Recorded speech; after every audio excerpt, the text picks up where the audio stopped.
Hello everyone and welcome to this week's short video tutorial. This would be a match that was bot number 38 in a selected list of brevities, top 50 brevities in China for the past 60 years. Red would be Grandmaster Zhao Guorong, the Northeast Tiger, representing Heilongjiang.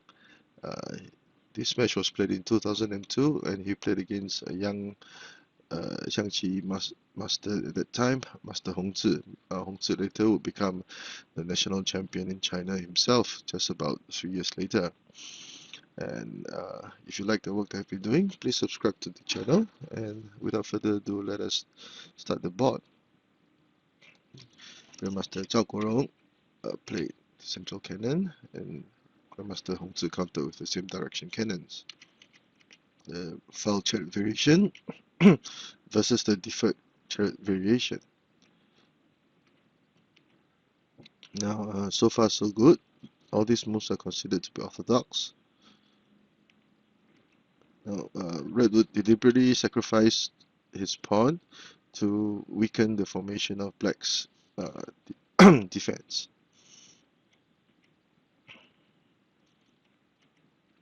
And this is one commonly played variation. Another one, what would happen if Black captured the central cannon? This variation must be known. Trade of cannons. This move must be made, otherwise the horse would play h7 plus 6 for a fork. And although Black had gained the central pawn, both his chariots had not been developed, and in the same direction cannons, the development of the chariots is a very key issue. So Red would have a significant advantage. I ran this position through my computer program, and it will show that Red would have a advantage of about 350 to 400 points. So as can be seen, Red could go from strength to strength. So that is why capturing the pawn would not be a good idea. Okay. The effects of sacrificing the pawn earlier can now be seen. So because Black's elephant was placed in a very awkward position, the horse would not be able to gain some momentum. Other than protecting the horse with the chariot, there are two other variations. The first would be to protect the chariot in this manner. These were the moves that were given in the book. Capturing the central cannon, so that Black's main attacking weapon would now be diffused.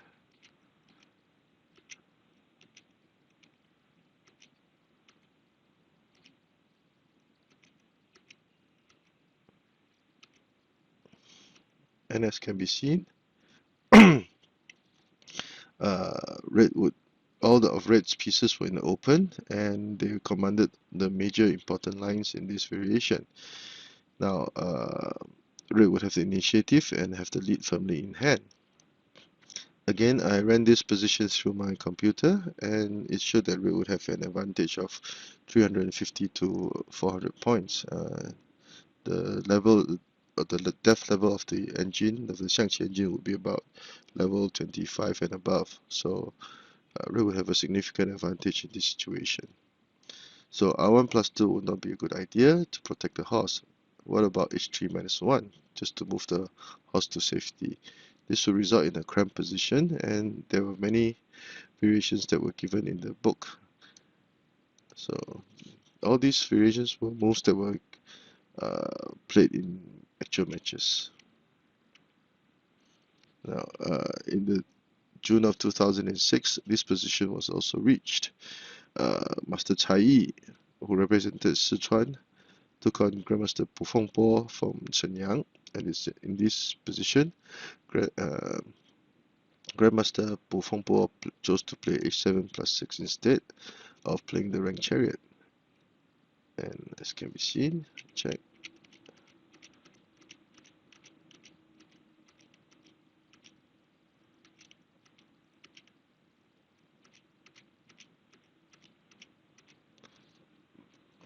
red will be able to command a huge lead and black eventually resign.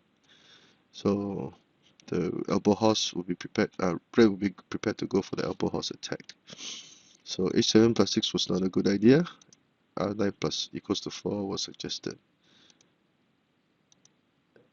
And perhaps e3 minus 5 would have been better because black would have a more balanced formation. Check.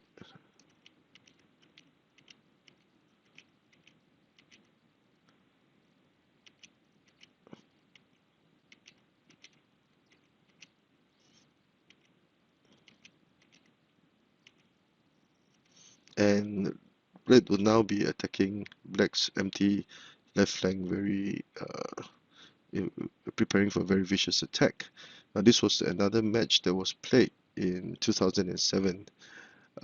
Red was Master Nie Tiewen from Heilongjiang, and black was a local Xiangqi expert called Yen Chenlong, who is quite famous if you see some of the YouTube videos. And red would eventually win the game. So it would appear that h3 minus 1 was not a good idea, and there are still several more variations that were given in the book. However, for the sake of the duration of the video, please go through the moves which are available on the website at the URL given below to see the various variations. So r1 equals to 3 was played in the match between Grandmaster Zhao Guorong and Grandmaster Hong Zhi. And this would perhaps be one of the better ways to play this position. After running through the position in my computer program, it will show that red will have an advantage of about 180 points, which is acceptable in the opening phase. Now, so far so good. Now, in the match, red chose to gamble. He took on a gamble and chose to sacrifice the pawn. This move served several purposes, the most important of which would be to deny the black cannon a target to attack and thus allow black to apply pressure on this flank at the expense of a pawn. And because black would not be able to add any pressure on this flank, this red chariot will be free to attack. Now this is quite a far-sighted move, and to sacrifice the pawn for the greater good of the game.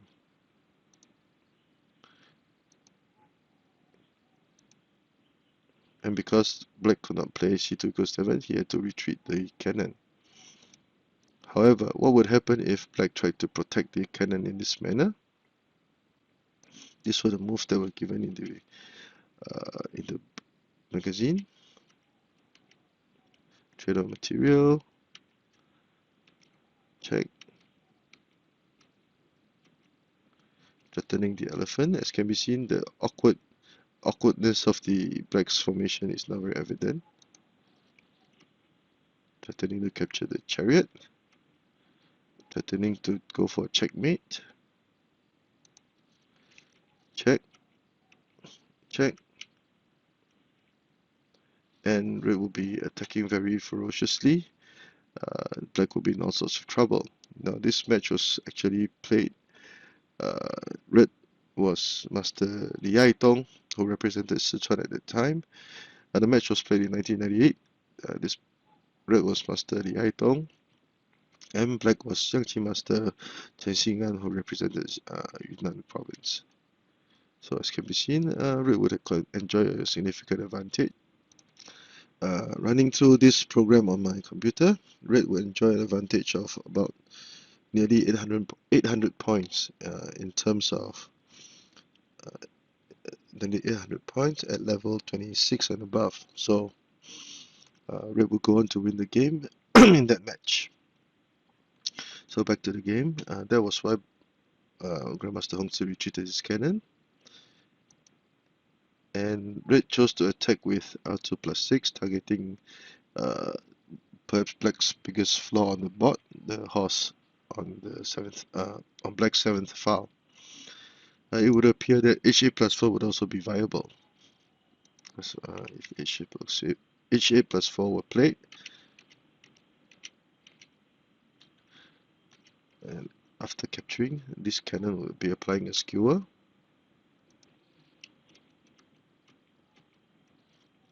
And red will also enjoy a slight advantage, but the positioning of the red pieces will be in the open, and red will have an easier time ahead. I ran through this position in my computer, and it was interesting to find that black would actually have the initiative in this situation.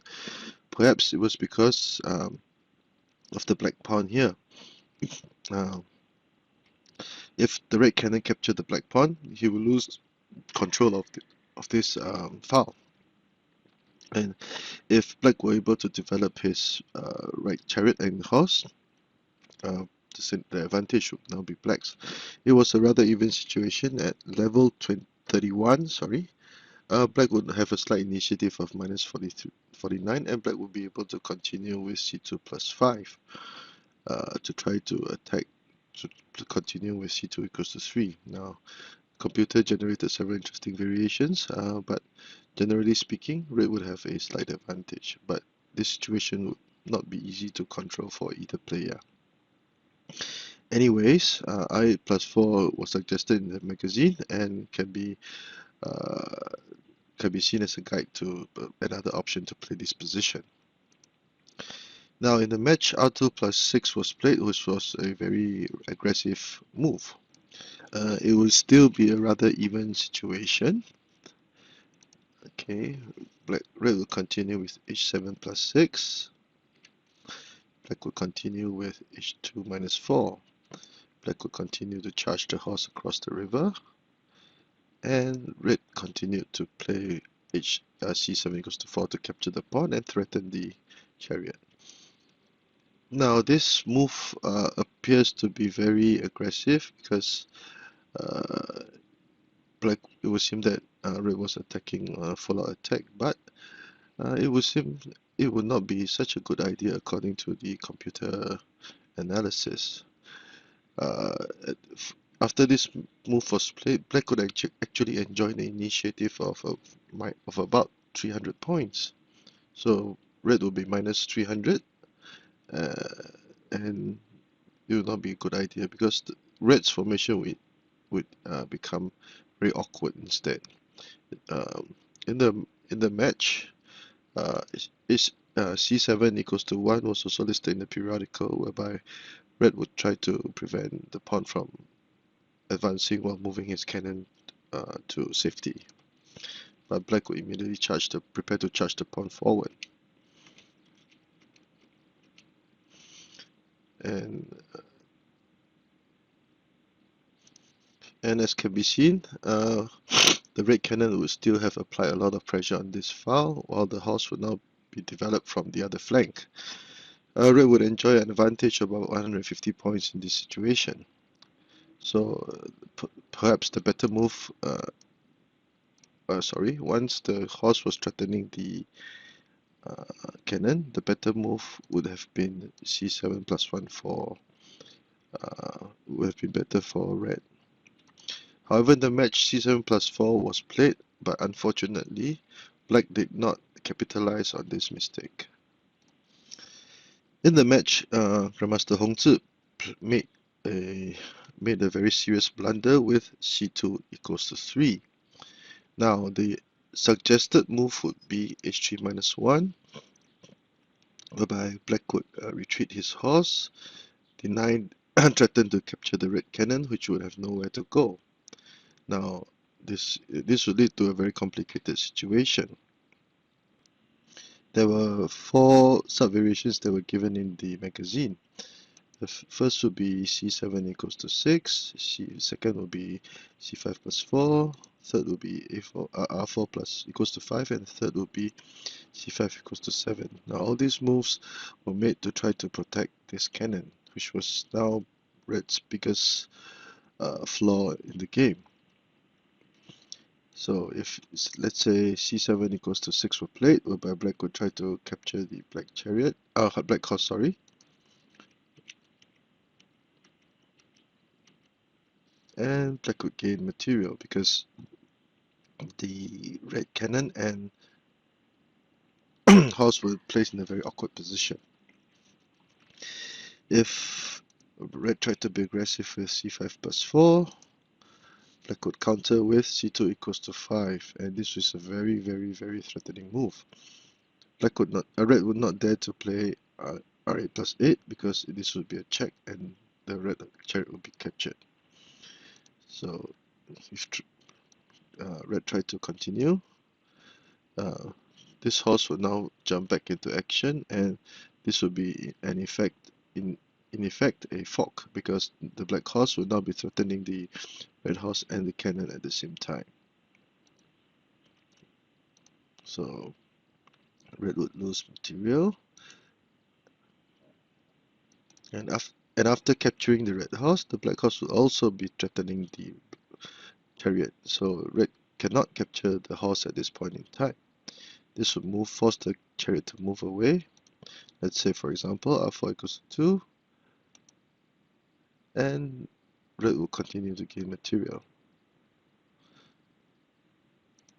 In the third subvariation, r4 plus 5 was played so that the chariot could protect the cannon in this manner. But this would not be a good idea, because now both the red chariot and the red cannon would be in the scope of the black horse. So red would try.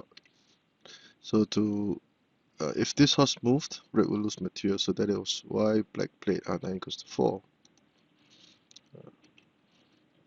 Capturing the cannon and preparing to gain material. And once this black chariot were able to join in the fight, the tables would be turned greatly for black, and black would gain initiative. Not only would this chariot threaten to capture the cannon, black would now have the option of playing h1 plus 2 to attack this chariot. This is why red would have to make this move, and black would move his cannon to the safety of the third file pin, but black would still have h1 plus 2, and now red would lose material. The advantage would be black's, which is very obvious. Now c5 equals to 7 was also analyzed. Black would counter in this manner, forcing the cannon away. Now the reason for making this move was that black would be prepared to play h4 plus 3 to capture. If the cannon moved, it would be a trade of chariots for both colors, and black would come out on top. And threatening the horse, a prophylactic measure. And although this was a trade of chariots, after the trade, the red pieces would now be very scattered and disorganized, and this would be greatly to black's favor. Now black can do a lot of things in this position. Now the cannon cannot move, it cannot capture the pawn, because the pawn was guarded by the black cannon and also the black horse at this point in time. This cannon would also be in trouble.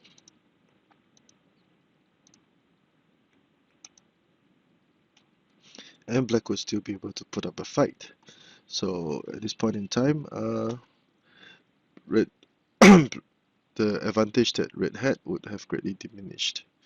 So back to the board, black should have played h3 minus 1, and he would enjoy a winning major advantage, even to the extent of a winning position. Unfortunately, he did not make this move. Perhaps the pressure that red was mounting was too much for him, and he had a meltdown. So unfortunately, h3 minus 1 was not played, and since black did not capitalize on this position and made this very serious blunder, basically it would be red's for the game for the taking. A central cannon, forcing black to make a move with the advisor, and black chose to play c5 minus 2 as a prophylactic measure to protect the cannon, so that if it captured the if red captured the cannon, red will be able to capture back the black cannon. Now, at this point in time, before making this move, black would still be able, red would have a huge advantage, but black would still be able to put up a good fight. Unfortunately, this move would prove to be the final undoing of black's very serious situation. Now, black, or perhaps black had thought that his chariot was protected by the cannon and he still could patrol the top rank and thus defend his bottom rank. Unfortunately, black did not see the ferocity of red's attack, so red continued with threatening to capture the black horse, forcing the horse away and retreating the horse again, and bam. Now red will be prepared to go for the iron bolt checkmate. Because black had not defended the bottom rank, this would be the only way that black could defend against this would be to sacrifice his chariot, which will also be a checkmate.